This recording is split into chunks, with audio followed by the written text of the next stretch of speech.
And it's down along the Falls Road, it's where I long to be.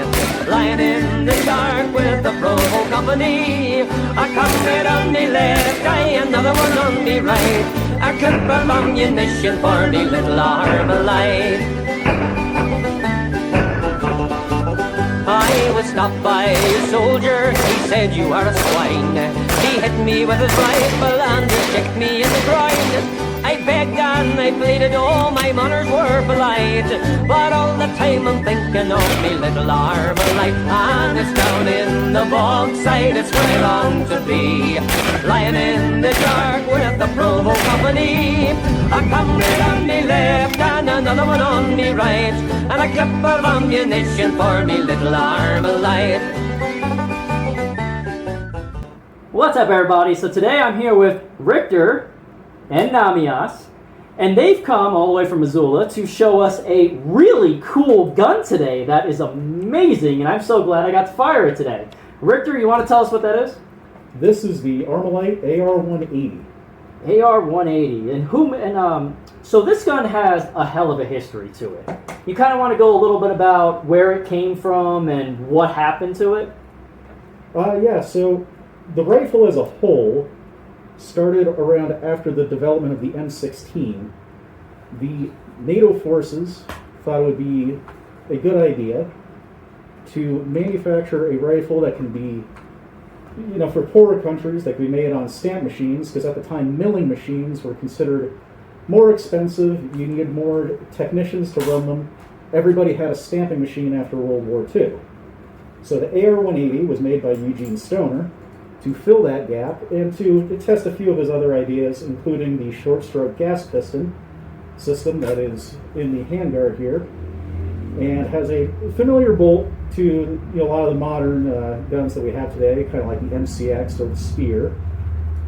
And it didn't really catch on, unfortunately, because around the time people were getting more into milling machines, all the other countries started manufacturing their own arms instead of making a standardized thing across the board. So it didn't catch on militarily, and then they tried to bring it to the civilian market. And during that time period, tactical rifles were not exactly the most sought after. So in the US market, it died. But most people will recognize it from Ireland. Yeah, so we're going to get on Ireland there for a minute. So what he's talking about there was the Irish Republican Army, or the IRA. In fact, they were one of the most famous users of this gun. There's a lot of very famous photos out there from what was called the Troubles in Northern Ireland, where the IRA were going toe-to-toe with the British Armed Forces in guerrilla-style fighting in urban areas primarily. And this gun was really prolific during that time. I mean, again, a lot of famous photos out there and a lot of famous footage of this gun showing up in literal street combat between IRA forces and British infantry with this rifle, and it became very infamous during the Troubles. Yeah, specifically the Sterling model. So this is a Costa Mesa made in California, and they only made those from 1969 until about 1972. After that, Sterling over in England started manufacturing them. That's where all of them came from the Troubles. And then, strangely enough, Howa in Japan also manufactured a fair amount of these, including the optic here. The optic originally was made in Japan for the entire line of rifles. And if I'm not mistaken, Howa, didn't they also make the Colt, the M16 original scopes, the ones that went on the head carry handle? Yeah, it's pretty much the same scope, but the reticle is different on this. It's a weird reticle where, if you're familiar with a German T-sight, take that and then flip it 180 degrees. Yeah, it was really weird when I looked through it for the first time. I know you had prepared me ahead of time, but even still, I was like, whoa, this is bizarre. I was like, I've never seen a scope where exactly like you're saying, it's like the T-sight but upside down. Yeah, I have no idea why they would do that. Yeah, it's pretty strange. I mean, it's interesting though. And the thing is, I mean, and you guys will see in the footage, I was hitting the target with it. I was actually able to aim that through my fursuit head, which is breaking the fourth wall for a second here.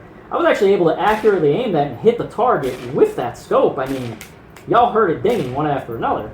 And the scope is a QD mount. Let's see if I can get that there. So it'll retain the zero, and there is cutouts underneath it, so even with the scope mounted on the rifle, you can still see down your iron sights. And it goes into this strange triangle cut here with a spring detent in the back and a latch on the front. And it just comes on, comes off. This one can be a bit finicky. Okay, I'll have to hit that on a rock later. But in most of the pictures are used to seeing it like this without the optic. The optic has become uncommon nowadays. So that optic, if I'm not mistaken, doesn't it cost pretty much about the same as the rifle itself at this point in this day and age? Yeah, in this day and age, it's become quite valuable with the original mounting and everything else. But when I purchased it, I got the optic and the rifle as a package. The only thing that's not original is this muzzle device. Usually these will have a 3-prong, similar to the older Vietnam-era weapons, but the prongs are a little thinner on there, and I've been unable to find an original. And that one's interesting. Actually, I was going to ask you about that because that, to me, that's a little reminiscent of what the FAL originally had on it. Yes. Yeah, so it's like, so was that, do you know if that one was designed by Sterling or who designed that muzzle brake? Because that kind of, that muzzle brake screams European to me. I'm pretty sure it is actually a Sterling muzzle brake. I have seen them on some of the old pictures of the Sterling rifles, but I can't confirm it. The rifle has other interesting quirks as well. These are not original Armalite magazines, because those are incredibly rare, but with an AR, you usually have the latch on the left-hand side, but on the AR-180, it is a latch on the right-hand side.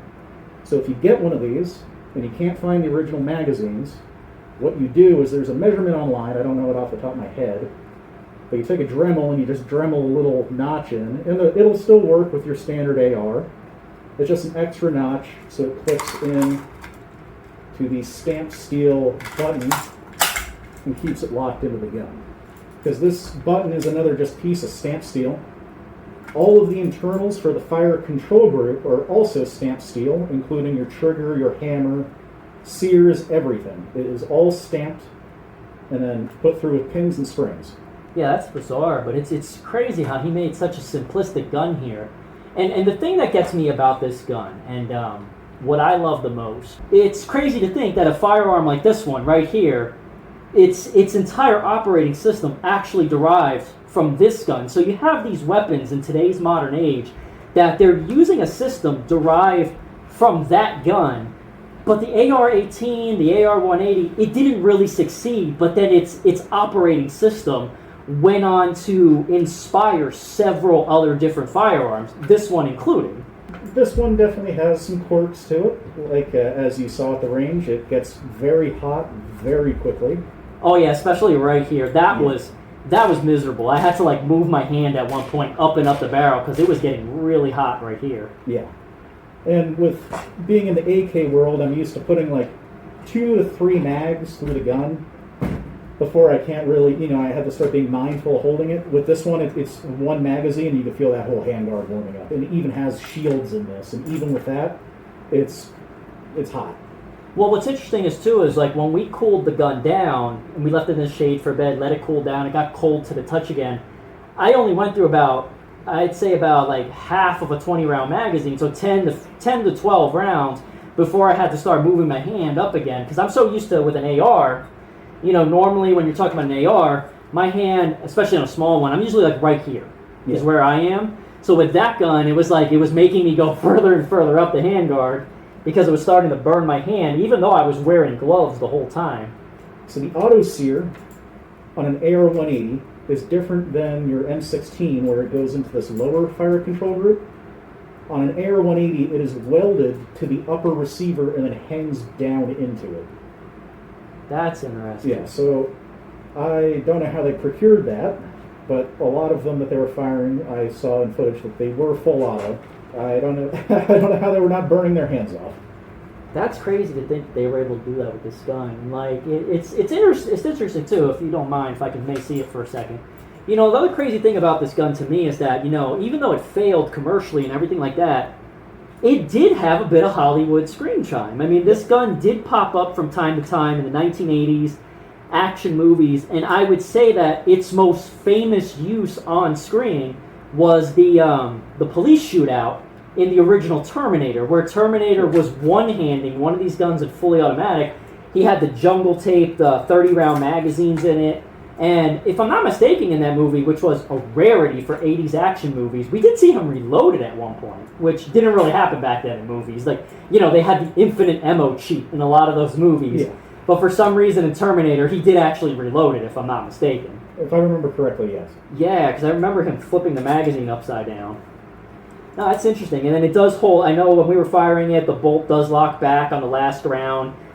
We only had it mess up one time where it didn't lock back on the last round, but it still fed every single round.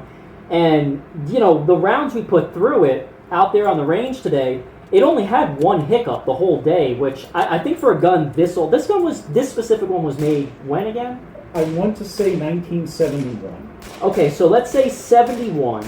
That means this gun is over 50 years old at this point, right? Yeah, is my math okay? Yeah, over 50 years old at this point.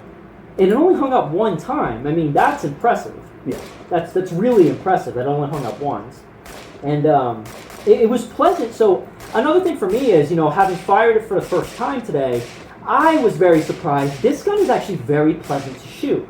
I was expecting it to be a lot more crude, because it's a more crude gun than they are.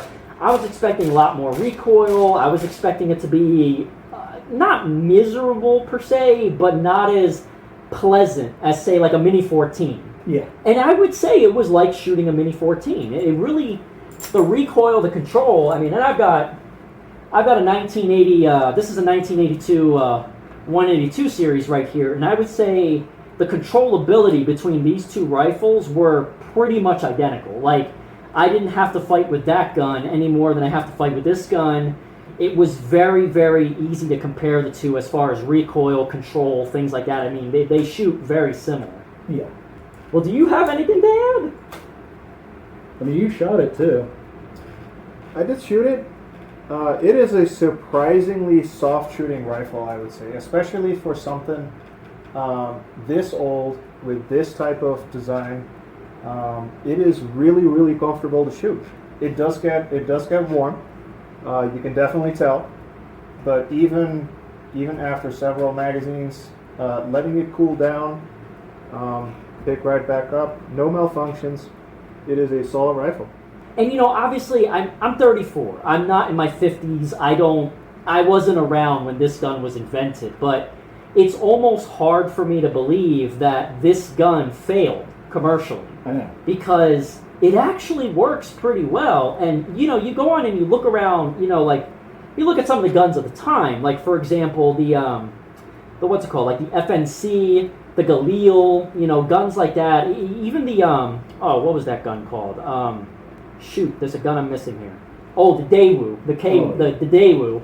And all those guns, they're not that much different than it. But those guns went on to succeed.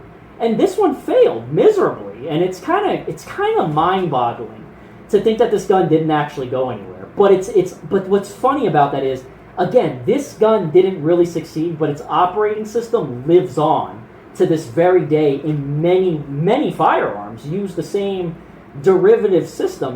There's guns today that people joke and call them AR-18 clones, and it's and obviously those guns, like, they look different, like the Mikasai MK15, there's a lot of people that joke and say, oh, it's just an AR-180 made in the modern times.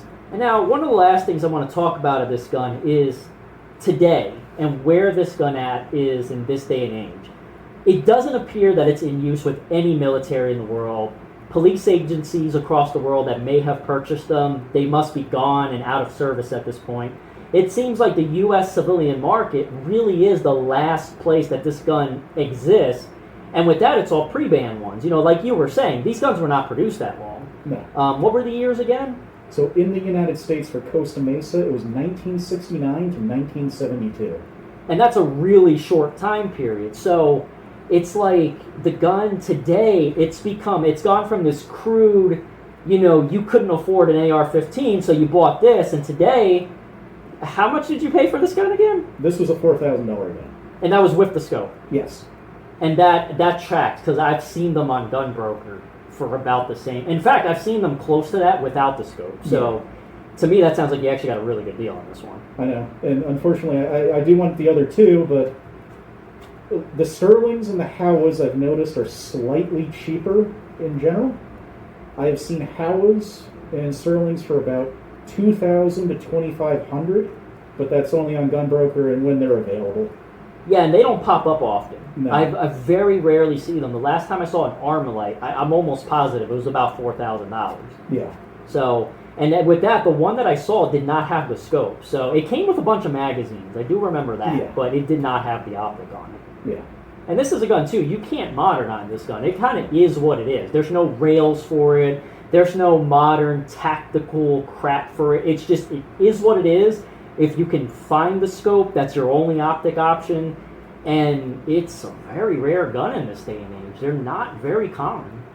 A note to anyone that does end up buying one of these, be careful when you disassemble it, because the recoil spring guide rod assembly holds your upper handguard in place. The first time I disassembled it, I dropped the handguard and almost had a heart attack. Keep your hand on that, because it will come off. AR-180. I want to thank you for bringing this today. I mean, this was an amazing experience, getting to fire this thing for the first time. You know, you taught me a lot about it, because I knew the gun existed. I knew a little bit about it, but I didn't know nearly as much as you taught me. And being able to see it today, fire it today, and get to experience the original scope that I would imagine the overwhelming majority of people who get to experience this gun are never going to get to touch the scope. No. So it's like that's rarer than the gun itself, and the gun itself is already very rare. Yeah. So that is just amazing. I mean, today's been an amazing experience. I mean, I had a blast with it. Well, I had a lot of fun. Part of the fun of having something like this is, you know, shooting it yourself is fun, but it's a lot more fun to have other people experience it for the first time as well. Oh, absolutely. Like, I have guns like that too, where it's like my favorite part about them is just getting people to shoot them for the first time and just watching them smile and being like, wow, this is so cool. And it puts a smile on your face because you're making, you know, a little bit of a dream of theirs come true. Yeah. Feels great. Feels great. All right, there's one more thing I got to do before we wrap this video up. I'm going to try this, and you have to try this too, what I'm about to do. All three of us have to try what I'm about to do. Hopefully, between the two of these, we don't break $8,000 worth of gun doing this. Oh, yeah. I don't know how Arnold Schwarzenegger did that. That is so heavy. Your turn. Go for it. Okay, not with the shotgun. I don't want to drop the shotgun. I don't know how Schwarzenegger did that, man. Just built different, I suppose. You've built different. The AR is easy, but This one is easy. This one is not. Well, everybody, that's it. That's the episode on the AR-180. This has been an absolute pleasure. You know, you guys, tell them your names again so that way they know who you are. I'm Rhikter. I'm Namias. And we've had a hell of a time here today. All right, everybody, have a good night.